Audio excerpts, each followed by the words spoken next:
Hi, I'm Joe Feeks, editor of Pig Health Today, and with me is Katie Wedel. She is a swine veterinarian at Iowa Select Farms. Welcome, Katie. Thank you. We're going to talk about PDCOV, and the swine industry needs another disease abbreviation like a hole in the head. So Can we just call it porcine delta coronavirus? Would that be actually easier in this case? That sounds great. Okay. Tell me exactly what is this porcine delta coronavirus? Because when I think of coronavirus, I think about PED, but we're not talking about that, are we? Right.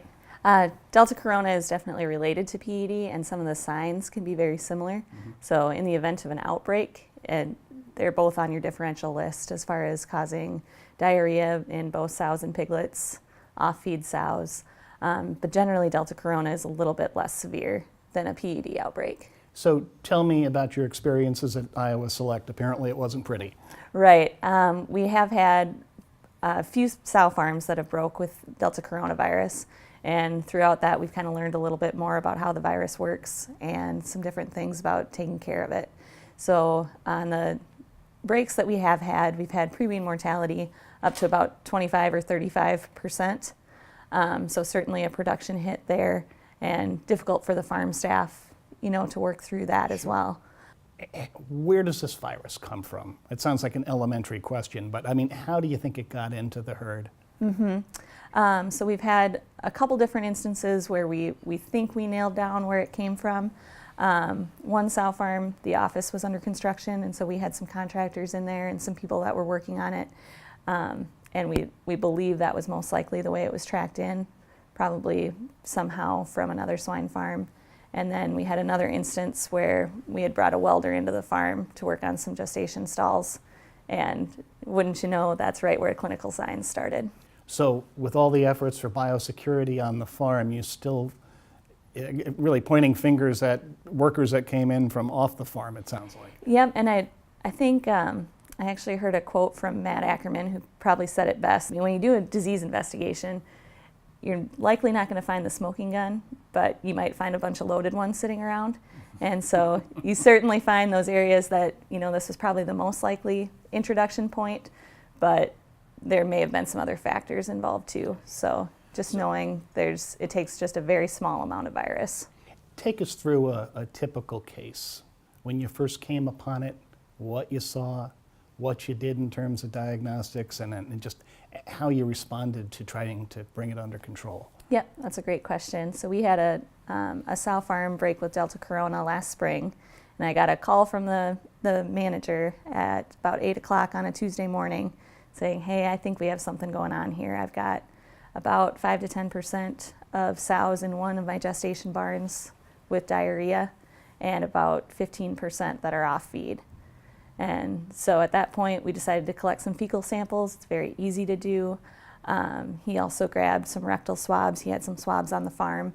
And then I actually just met him on the road to pick up samples and get them to the lab as soon as possible so we could get a diagnosis. And before you even did the diagnosis, did you have a couple of suspects on your list? Absolutely. So anytime you get a call about diarrhea in sows, you start thinking about coronaviruses, so PED and delta corona being at the top of that list. So how do you go about treating it once you have it? I mean, you talked about the heavy death loss, but what do you do to try to stop that? So our main process that we've used is a load, close, expose. So we're going to put some extra gilts in there and plan on a 12 to 15 week closure, and then we're going to expose the entire herd. So we've had very good luck with sow feces and piglet intestines, using distilled water to dilute that down, and then doing an oronasal exposure. And so you would actually administer that to the other pigs just so that they can develop immunity? Is that Yep, it? that's exactly right. We want to get immunity to those sows as quickly as possible so that then we can start getting over it and walk the virus out of the farm. What other tools do you have available? Are there anything in the way of vaccination? I don't believe there's any vaccination out at this time. So what's the next step? I mean, obviously, biosecurity I know is really tight at Iowa Select, but you've probably had to make it even tighter, I would think. That's exactly right. So the one sow farm that I referenced, where the office was under construction, we were remodeling the entire sow farm. And so in that process, we knew that we would have some additional risk. But in the end, looking towards additional biosecurity with positive pressure filtration, and then upgraded facilities with the remodel.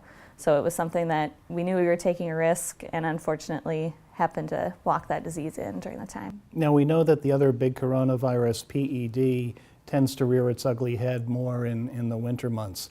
Is that the same situation with this Delta coronavirus? Yep, I would say we definitely see it more frequently during the winter months, although we have had experiences. We had one sow farm break at the end of May, for instance, in 2015. And is there anything that the industry can draw on from its pretty ugly experience with PED to try to not repeat any mistakes and to try to keep this virus in check? Mm-hmm. I think the biggest thing, like you touched on, Joe, is just really focusing on biosecurity. What extra steps can we take to make sure that we're dotting all our I's and crossing all our T's and doing the right thing every single day? Well, thanks so much for sharing that experience. I know it wasn't a good one, but it sounds like you learned a lot, and I know the industry did as well from your comments here today. So we've been talking to Dr. Katie Wedel. She is a veterinarian at Iowa Select. Again, Katie, thanks for coming by.